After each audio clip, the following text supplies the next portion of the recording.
back to Cars No Cap.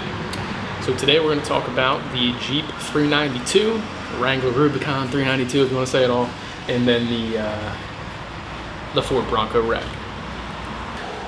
Today's video is a direct head-to-head comparison of the two vehicles. My name is John Monroe if you're not familiar, and we do appreciate you stopping by Cars No Cap again. So let's dive right into the head-to-head comparison. So before we jump in, I want to quickly explain what I did, right? So I'm sitting in my Jeep 392 right now. I've had this car for a couple months, put 4,000 miles on it. I do love this car so far, it's awesome.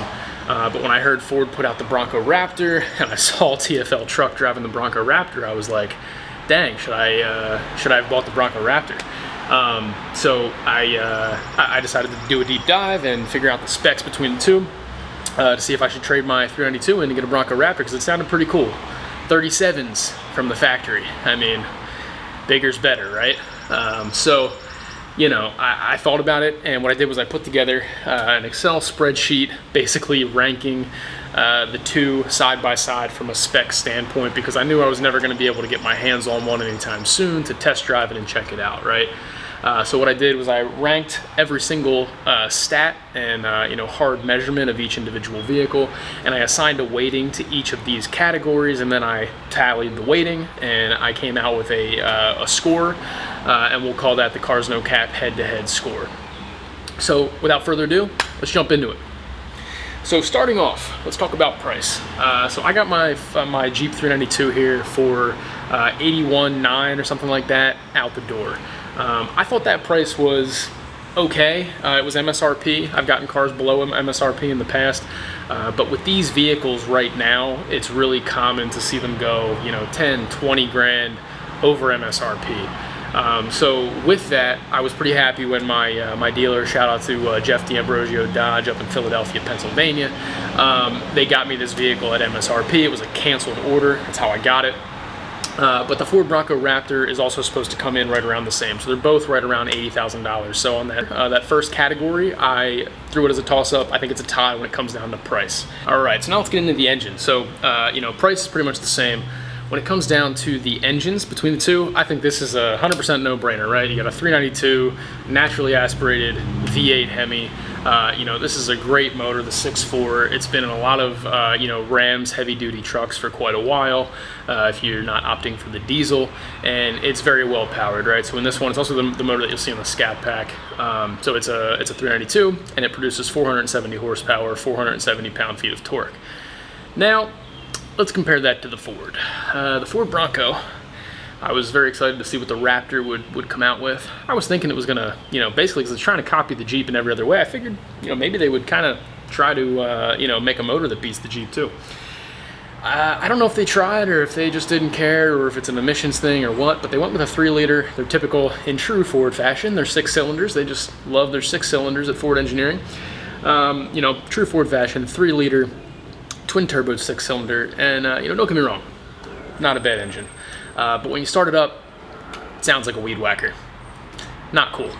So that engine only produces 418 horsepower and 440 pound-feet of torque. When you look at things, it's not a totally terrible engine, right? 400 some horsepower is not bad, but you're lagging the Jeep 392 by like 50 horsepower, and to me, it's not even just about the horsepower, it's about the sound, it's about the feeling of all motor, it's about the type of people who are buying these cars. We like motors, right? People who off-road tend to be, true auto enthusiasts, and they like motors. I don't think anybody's really happy that we keep getting twin-turboed 6 cylinders. Now, I know FCA or Stellantis is looking to put a 6-cylinder in the 392, maybe in 2023 or 2024, and I guess they won't be able to call it the 392 anymore, right? So who knows, we'll see. But for now, this might be one of the last naturally aspirated big V8s you'll be able to get in one of these cars. So get it while it's hot. So naturally, I gave that one to Jeep. I think Jeep crushed it on motor, so I gave them quite a few more points. And now the sheet that I'm going through, I will put this up on the screen so you can see it. So with the motor conversation, that just dovetails nicely into MPGs. So you would think, okay, I'm Ford. I put a 6-cylinder in my car, I turboed it, and I'm going to justify that by getting good fuel economy. No, you're wrong. Ford is getting worse fuel economy on the highway than the 392. So the 392 is rated at 13 in the city, which is not good, and 17 on the highway. While the Ford is getting 15 in the city, so 2 miles per gallon better in the city. Whoop-de-doo, 2 miles per gallon. I would rather have my V8. But then on the highway, they're getting 1 mile per gallon worse than the 392. They're getting 16 miles per gallon on the highway for the Ford Bronco Raptor. So I had to give that one completely, that category fuel economy, to the Jeep, even though Ford has better economy in the city. I think it just makes way more sense that I'd rather have the V8 with, you know, slightly worse fuel economy in the city than take the V6 and get worse fuel economy on the highway and better in the city and have to deal with a V6. Just my personal take. And then let's talk 0 to 60 time. So I couldn't find a 0 to 60 time on the Bronco Raptor because I think it just hasn't really been clocked or released yet. Ford doesn't have it on their spec sheet that I looked at. But the 392 is rated at 0 to 60 in 4.5 seconds. Pretty impressive. I can attest that, you know, driving this car, it does get up and go pretty quick. It'll get to 60. I don't know about 4.5, but that's what they say they clocked it at. So either way, I gave this category to the Jeep. Jeep won that category. Now moving on, transmission. So the Bronco Raptor, this is where I think some of the results might surprise you, but when it comes down to the transmission in this car is, you know, it's pretty great. The Ford Bronco Raptor has the 10-speed transmission they put in a lot of the other Ford products, and it's a great transmission, shifts super quick. But the Jeep only has the 8-speed, the ZF 8-speed. Also not a bad transmission. I just think that the Bronco Raptor transmission is a little bit better, so I gave that category, the winner there is Ford when it comes to transmissions. When we look at the infotainment, so the infotainment system is my next category, so I think this is important. Every new car, you know, it's very important that it has good connectivity, has a good high-resolution screen in the gauge cluster as well as on the dash. The Jeep 392 is not lacking in this department. I think the Uconnect for a long time was one of the best systems out there. I would say it's showing its age a little bit at this point. It's not the worst, but it's not the best, but it's still pretty responsive and quick. I still like it as one of the systems, and I haven't had a lot of time with the Ford Sync system, so I'm not going to say that theirs is better. However, the Ford Bronco Raptor does have a 12-inch sync system, where this is only an 8-inch Uconnect, and then I have like I think they said it's a 7-inch in the middle of the gauge cluster. So I gave this category by a slight margin to the Ford Bronco Raptor. So let's get into it a little bit. So let's get into some of the technical specs, right? So lockers, axles, you know, tires from the factory, things like that, right? So they both have front and rear lockers with disconnecting sway bars, so pretty much tied there. So that's pretty much a toss-up. And I made that a tie. But then when it comes down to factory tires, this category is won by Ford, because the Ford Bronco Raptor comes stock with 37-inch BF Goodrich all-terrain KO2s, a great tire. So really happy to see that Ford did that. I think it's funny because Ford put these tires in the car and they're winning all these different technical specs, and I think a lot of it comes down to the fact that it's being tested on 37s, where the Jeep 392 is being tested on either 33-inch tires or 35-inch tires if you opt for the Extreme Recon package. So just keep that in mind when you're looking at the specs, but I gave the tire category to Ford. I think they deserve to win that one. My Jeep 392 that I'm sitting in here, this right here is a 33-inch Falcon Wild Peak mud terrain. This was a canceled order, and that's what the person ordered on it, so that's what I got. They're not bad tires. They're not my favorite tires ever. They're definitely a little bit loud, and they did okay off-road. I think I need 35s, because this doesn't have the XR package on it, but yeah, that's what came on mine. So let's talk suspension. I think this is an area where I hate to say it, but I think Jeep didn't do everything they could have done in suspension. So this 392 has, I think it's like 2-inch Fox shocks on it that are good shocks. I don't dislike the suspension on this Jeep.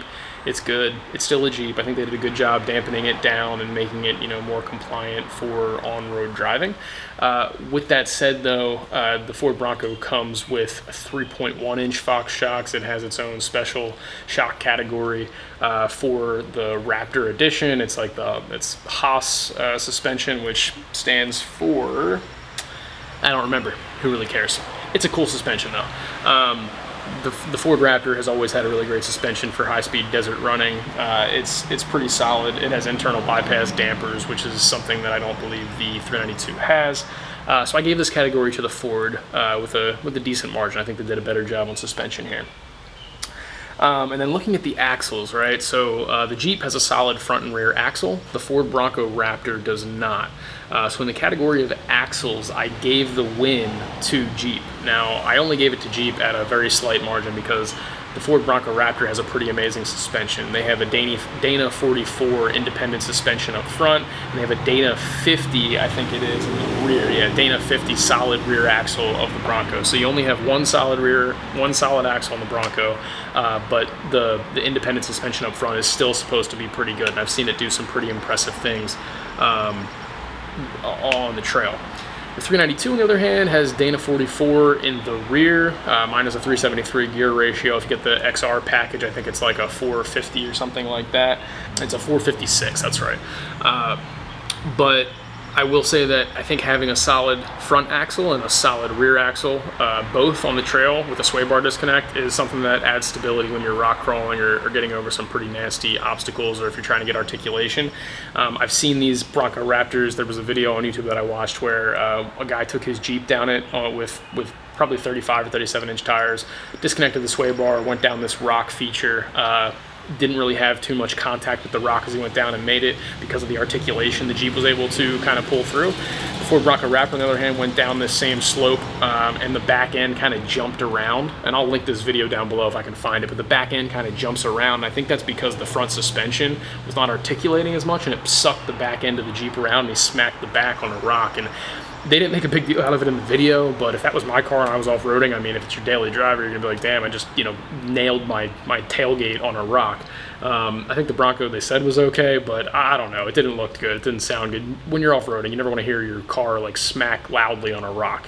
I know you have skid plates and all, but it's like, you don't want to do that. So there's something to keep in mind. So I gave this category slightly to the Jeep. And then we have approach and departure angles. So approach and departure angles, I think, are largely affected by the tires, but this is an interesting stat, right? And I have this written down. So the approach angle in the Jeep 392 is 47.7 versus the Bronco, which is 47.2. And this is with 35-inch tires versus 37-inch tires, mind you. So your approach angle obviously gets better as you raise your tires, right? So with 2-inch smaller tires, the Jeep has a better approach angle. So if you put 37s on the Jeep, for whatever it is, the way the front of the Jeep is shaped, I would say the Jeep's going to have a much better approach angle. And then when it comes to departure angles, it's pretty similar. And then breakover, the Bronco ranked quite a bit better, 26.7 on the Jeep and 30.8 on the Ford Bronco Raptor. Now, I think that's also because of the tires. The wheelbase might be a little bit shorter, but mostly probably because of the 37s versus 35. So I don't think it's really fair to compare 35-inch tires versus 37s on a breakover angle. So I gave this category to the Jeep just because the approach angle on the Jeep was pretty similar on 35. So imagine if you put 37s on it. And then also, this is true when it comes to the same phenomena that I saw here is true when it comes to ground clearance. So the Jeep ground clearance is almost the same on 35s as the Raptor is on 37s. So on 35s, the Jeep is ground clearance is 12.9 inches. The Raptor's is 13.1. So 2-inch larger tires and only has 0.2 inches increase in ground clearance. Not very good. So I gave that category to the Bronco Raptor because I had to, but only at a slight margin because it's something that I think is really just a result of the tires. So moving down and just kind of talking about tires, this is probably the biggest thing that I found interesting in this comparison is the difference in track width. So when you look at the track width here of my Jeep 392, it's not bad. It's pretty good. It's got good stance, but it's almost 10 inches more narrow than the Ford Bronco Raptor. The Ford Bronco Raptor has the same track width as the F-150 Raptor, which puts it in the rear at 73.6 and like 73.2 in the front. And then the Jeep only has a 64.4-inch track width. Now, this can be looked at in two ways, right? It depends what you're doing with your car. If you're in the desert and you're ripping through the desert on high speed trails and you're trying to kind of do things like that, I think that's probably an area where you want a bigger track width. You're going to be more stable in turns. So, you know, I understand why they did it, because the Raptor has always been a desert runner or desert Baja oriented. But to be honest with you, I think that, you know, when you're off-roading in typical environments, I live in Atlanta, Georgia right now, and I do a lot of mudding and off-roading, and I wouldn't be able to fit something that's 10 inches wider through some of the trails that I go through. And that would really suck, because then it kind of limits where you can and can't go. And when I see Raptors that are out there off-roading in our, you know, we go to a place around here called Iron Mountain, and they typically, like, they can't go on the trails that I'm going on. So it kind of like ruins a little bit of their fun. So with that, I gave this category to the Ford, but only on a slight margin, because it depends what you're doing. So moving on to the next category. The next category is water fording. The Bronco Raptor does a little bit better at water fording too, but again, not much. So water fording on the Jeep with 35-inch tires is 33.6 inches of water. And then on the Bronco Raptor, you can get 37 inches of water. Now, this is pretty good. I gave this win to the Ford because I had to. It was almost 4 inches more, 3 inches more in water fording capabilities. But again, I don't know what the Jeep would do if we had 37s on it. But again, Bronco Raptor wins this category fair and square. The next category is towing. So this is an interesting one. The Jeep 392 lags the Bronco Raptor here by about 1,000 pounds, both equipped with the trailer tow package on them. The Bronco Raptor can tow 4,500 pounds versus the Jeep's 3,500 pounds. So I think that's a category that, again, the Bronco Raptor wins fair and square. Maybe that's because of the Dana 50 axle in the rear. I don't know. But it's just something to keep in mind if you tow something. Now, 3,500 pounds in the Jeep is not bad. I can still tow, you know, a small boat or a four-wheelers, dirt bikes, things like that, no problem. But yeah, the Jeep suspension really limits the weight that you can tow. It's not the motor, it's the suspension. And the next category, we're almost done here, is looks. So I think from, you know, my perspective, my taste, what I like better, I prefer the look of the Jeep 392 quite a bit more to the Bronco Raptor. I think the Bronco Raptor still looks pretty cool, but I will say that the Jeep 392, in my opinion, is a much better looking car. I don't even really love the way the Bronco Raptors look. They look cool when you rip the top off and you have everything taken off, which everything does, but you know, I think a 392 with 37s on it and top down and half doors would look way cooler. So in my opinion, Jeep wins this category by quite a bit. I don't really like the looks of the new Broncos. I wish they kind of went with more of like an 80s to 95 style Bronco look, but they really went with like an older Bronco look that they modernized. I don't know, it just doesn't work for me. The next category is features, and the one feature that I really zeroed in on is the sky top or the top options, because this is important when you're buying these cars, right? A lot of us like to take the top off when we daily drive it. We want the top to be off and enjoy the weather, right? Even though right now you might see me sweating, it's like 100 degrees down here in Atlanta. So yeah, today I won't have the top down. But with that said, yeah, so the Jeep has the automatic sky top. The sky top is a push button and the whole top goes back. It's a pretty cool feature. I will say that I got it on mine, and you know, I didn't order this. Again, it was a canceled order, so the guy before me ordered it, and I'm so happy that I have it. I've never used my Jeep top more. I had a Jeep Gladiator before this, and I would take the freedom panels off here and there and throw them in the trunk, but you know, it's so much easier to just press the button and the whole top goes back. My next upgrade is going to be half doors, so I think that would be pretty cool. The Ford Bronco Raptor also comes with half doors, I believe, but it does not come with an automatic top. It actually comes with like a freedom panel style top that I think they directly copied from Jeep, which you'll see a lot of in the Ford Bronco Raptor. They pretty much have copied Jeep and everything they've done, and the panels in the Bronco Raptor are pretty much the same design, which is not a bad thing. I'm just surprised they're able to do it.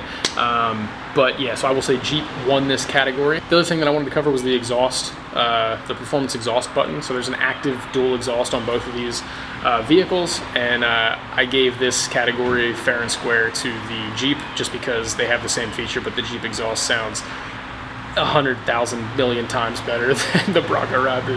The TFL truck video that I watched with the Bronco Raptor was just, it was scary how bad the exhaust sounded. It sounded ridiculous.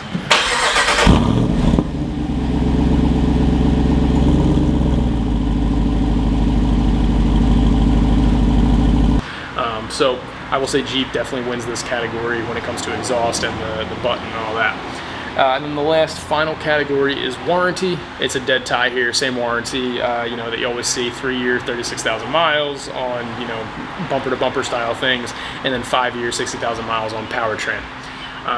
So yeah, so there you have it. That is the direct comparison between the Ford Bronco Raptor, and I will share this Excel sheet down below if you want to take a look for yourself as well. All right, so let's finish it up with the quick and dirty here. Who won the competition? Drum roll. The clear winner of the competition is the Jeep 392. I think the Jeep 392 wins this competition for a couple reasons, right? One, motor. Motor's important. Two, the features, the sky top, the exhaust sound, fun stuff like that. So the Jeep wins this competition by a small margin, a couple points. So with that said, I think the Ford Bronco Raptor is an amazing, new off-roader. If you're in the market for a Ford Bronco Raptor, I would still recommend it. I think it's an awesome car. Nothing to laugh at. I think you have a lot of fun with it. Where the Bronco Raptor would take my win is if I'm somebody who cares more about on-road manners. The independent suspension up front is going to make it handle probably much better on the pavement. And two, if I am a true Ford, fanboy, or if I'm really in it for like the infotainment and the interior. So I would really say it depends what you're doing with your truck, right? So I think there's some people that the Ford Bronco Raptor will make sense, but for the sake of this competition, Jeep 392 wins, baby. Well, that's it for me, guys. Thanks for tuning in. If you like this video, please like and subscribe to my channel. We do all kinds of car videos, reviews on cars no cap, everything from off-roaders to regular cars to motorcycles, everything. So if you like that stuff, click and subscribe. It's free. And I'll talk to you in the next one. Peace.